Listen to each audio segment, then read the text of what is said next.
Welcome back to my channel SG family. জয় Shrikrishna, Radhe Radhe. SG ফ্যামিলির পক্ষ থেকে সবাইকে স্বাগতম। সবাইকে জানাই গুড মর্নিং, শুভ সকাল। তার সাথে সবাইকে জানাই অনেক অনেক শুভেচ্ছা, অনেক অনেক অভিনন্দন। তো বন্ধুরা, চলো আজকে একটা সুন্দর গল্প, মিলিয়ে মিশিয়ে সব কিছুই আছে। তো চলো আমরা গল্পটা শুনে নিই। খুব অল্প বয়স থেকেই বলা হচ্ছে এ বাড়ির পালিত পুত্র আমি। একটু বড় হলে যখন জানতে চাইতাম সত্যিকারের বাবা মাকে, তখন আমাকে বলা হতো একদম বলা যাবে না। 18 বছর হবার পর আমাকে একটি হোমের ঠিকানা দেয়া হয়। ওখান থেকেই নাকি আমাকে আনা হয়েছিল, সঙ্গে তার বৈধ কাগজপত্র। আমি এখন এডাল্ট, মানে 18, যেখানে ইচ্ছে যেতে পারি। পালিত বাবা মা সেই পারমিশন দিয়ে রেখেছেন। জার্মানি থেকে শুধু দিদি ফোনে হুমকি দিয়ে জানিয়েছে, কোথাও যাবি না, ওই বাড়ির একমাত্র ছেলে তুই, আমার ভাই। বাবা মা যাই বলুক, তোর টানেই আমি দেশে যাই, শুধু ফোঁটা দেব বলে এতটা জার্নিং করি। তোর জামাইবাবু কোনো দিন দেশে ফিরবে না, সে এখানে পার্মানেন্ট বাড়ি করে পাকাপোক্ত বাসিন্দা। ভেবে দেখ, শেষ বয়সে বাবা মাকে কে দেখবে? দিদির কথাও সত্যি। বৃদ্ধ বয়সে এনাদেরকে দেখবে। আমাকে যত্ন করে যারা মানুষ করলেন, তাদের প্রতি দায়বদ্ধতা আমার নিশ্চয়ই থাকা উচিত। তবে ঠিকানা পাবার পরেই লুকিয়ে আসল বাবা মায়ের খোঁজ শুরু করি। আর তখনই জানতে পারি যেখান থেকে আমাকে আনা হয়েছিল সেই হোমটি উঠে গেছে, মালিক মরে গেছে। এখন ওখানে ঝাঁ চকচকে ইংলিশ মিডিয়াম প্রাইমারি স্কুল। মালিক শিক্ষিত প্রমোটার, তিনি সমস্ত নথিপত্র পেপারের সঙ্গে বেচে দিয়েছেন। কিছু নোংরা কাগজ ভেবে পুড়িয়েছেন। ওখানে যারা ছিল তাদের কারো হদিস পাওয়াই সম্ভাবনা একেবারে শূন্য। যারা আমায় মানুষ করেছেন, মানে আমার পালিত বাবা মা, খুব ভালো। দিদিটা আরও ভালো। সে ভাই বলতে অজ্ঞান, জানে আমি আপন ভাই না, তবু আমার জন্য সর্বদা চিন্তায় মরে। বিদেশ থেকে কত কিছু পাঠায়, নিয়ম করে ফোঁটা দিতে আসে, কথা না শুনলে কান মুলে দেয়, ভালো মন্দ রান্না করে নিজে হাতে খাওয়ায়। আসলে ওনারা বনেদি লোক, অভিজাত একটা ভাবসাব আছে। বংশের সবাই ডাক্তার, সে কারণে সকলের ইচ্ছে আমিও ডাক্তার হই। ভারত ভারত জোড়া নাম হোক আমার। পালিত বাবা মা, দিদি সবার মনোবাসনা পূর্ণ হয়েছে। ওনারা যা চেয়েছেন তাই হয়েছে। আমি ডাক্তার হয়েছি, সবই ঠিক আছে। কিন্তু যেদিন থেকে জানতে পেরেছি আমার আসল বাবা মা অন্য কেউ, সেদিন থেকেই মনটা বিক্ষিপ্ত হয়ে আছে। একেবারে আষাঢ় মাসের মেঘলা কালো দিনের মতো, অথবা প্লাবনের পর অর্ধমৃত সবুজ পাতাহীন গাছের মতো। এবার বাবা মা আমার বিয়ে দেবেন। দিদি খুব উৎসাহ নিয়ে ঘন ঘন ফোন করছে। 1 মাস আগে আসবে বলে প্ল্যান করেছে। নেট ঘেঁটে অন্তত গোটা 10 মেয়ের ছবি পাঠিয়েছে। আমি অবশ্য ছবি দেখিনি, দেখতে ইচ্ছে না। শুধু কেন জানি না মনে হয় একবার যদি মাকে দেখতে পেতাম, বাবাকে দেখতে পেতাম, আমার আসল ভাই বোনকে দেখতে পেতাম, নিজেদের ঘর বাড়ি দেখতে পেতাম, মনটা জুড়াতো। এদিন বিয়েবাড়ি এসে মা এক অদ্ভুত কথা বলে বসলো। বলল, কী রে, অনেক তো খুঁজলি, পেলি কোনো মেয়ে? খোঁজ করব? আশ্চর্য, মা কী করে জানলো আমি আমার আসল মাকে মনে মনে খুঁজছি? মায়েরা মনে হয় এমনই হয়, সন্তানের সব কিছু বুঝতে পারে, আগাম জানতে পারে। কিন্তু ইনি তো আসল মা নয়, এনার বোঝার কথাও নয়। আসল মা না হলে কি হবে? কি করে বোঝা যায়? সন্তানের হৃদয়ের গোপন যন্ত্রণা ধরতে পারে? মনে হয় না। তবে ইনি কি করে ধরলেন, কি করে বুঝলেন? তবে ইনি কি আমার সত্যিকারের মা? আমার সঙ্গে ছোটবেলা থেকে লুকোচুরি খেলছেন, মজা করছেন? এ সম্ভাবনা একেবারেই শূন্য। অন্তত কাগজপত্র তাই বলছে। মায়ের কথায় উত্তর কী দেব? উত্তর দেবার মতো কোনো ভাষাই আমার ছিল না। তবু হেসে বললাম, তুমি কী করে বুঝলে আমি আমার মাকে খুঁজে বেড়াচ্ছি? তোমার তো বোঝার কথা নয়। আমার মাথার চুল ঘেঁটে দিয়ে বলল, তোকে আমার কোলে এনে দিয়েছিল 5 মাস, এরপর 3 বছর বুকের দুধ খেয়েছিস, জ্বালিয়ে মেরেছিস বলেই হাসল। তারপর অনেকটা সময় চুপ করে থেকে আবার বলল, চোখের আড়াল মানেই মনের আড়াল। তুই তো আমার চোখের মণি। তা তোর আসল মা হয়তো তোকে ভুলিয়ে গেছে। হঠাৎ কেন জানি এই কথাটায় আমার রাগ হলো। চিৎকার করে বলে ফেললাম, না, ভোলেননি, ভুলতে পারেন না, অসম্ভব। মা আরেকবার মিটিমিটি হাসল।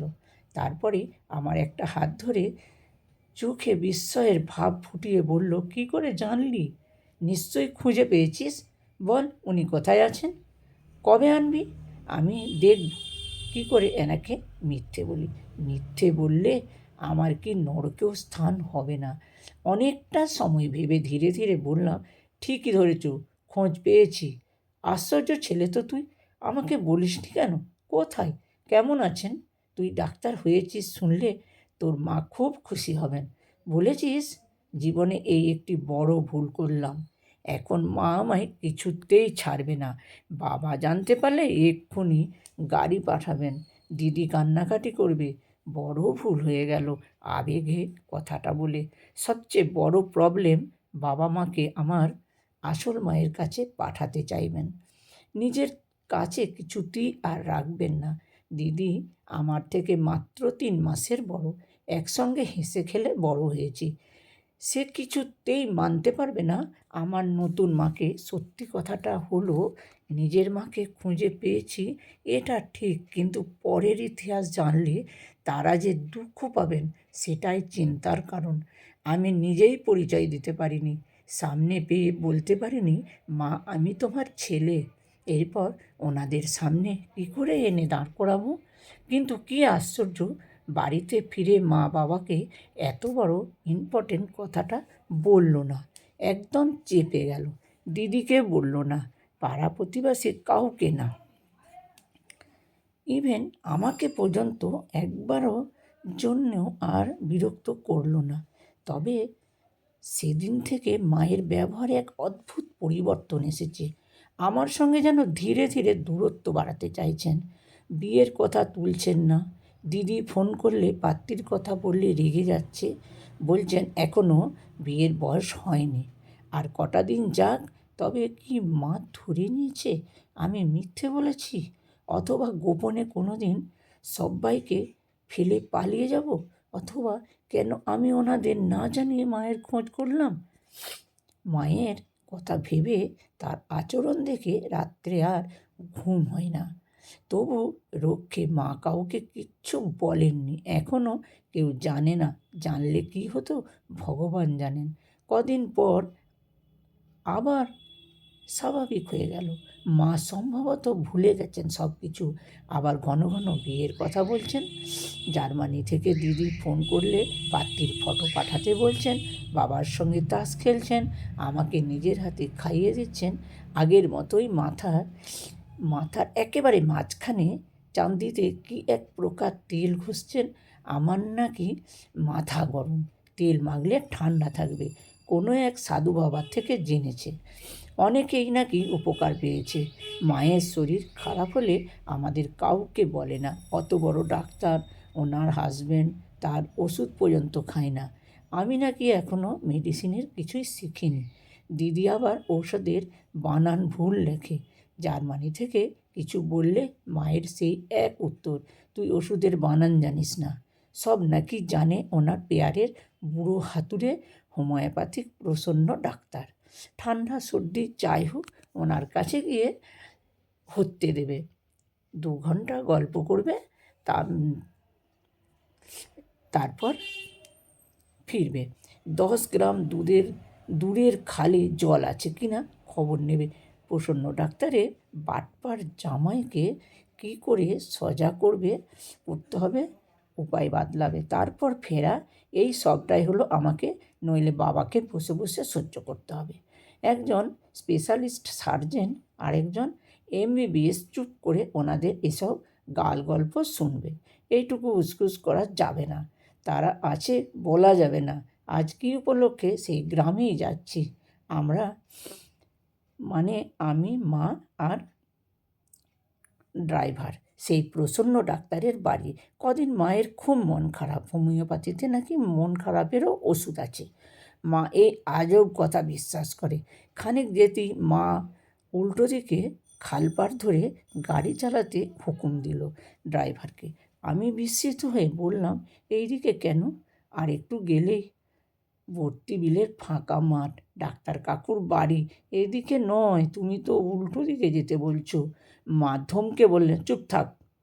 আরও খানিকটা গিয়ে বিল যেখানে শুরু, অনেক লোক নেমেছে কাজে, সেখানে গাড়ি দাঁড়ালো।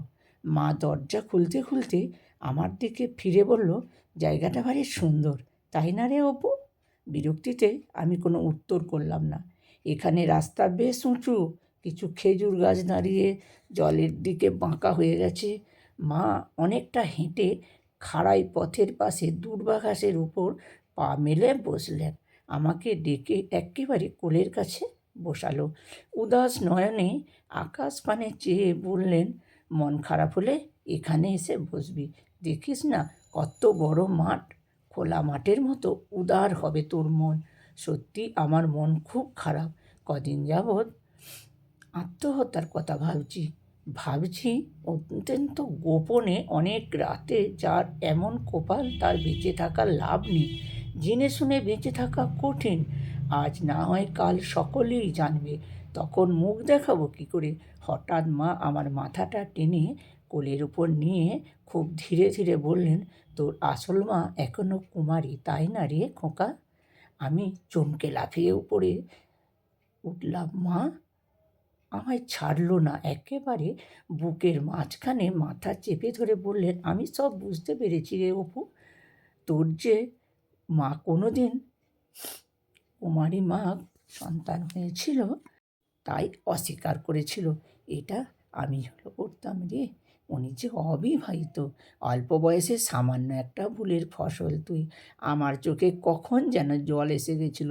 মাকে জড়িয়ে ধরে বললেন, তুমি কিছু জেনেও আমাকে এত ভালোবাসো?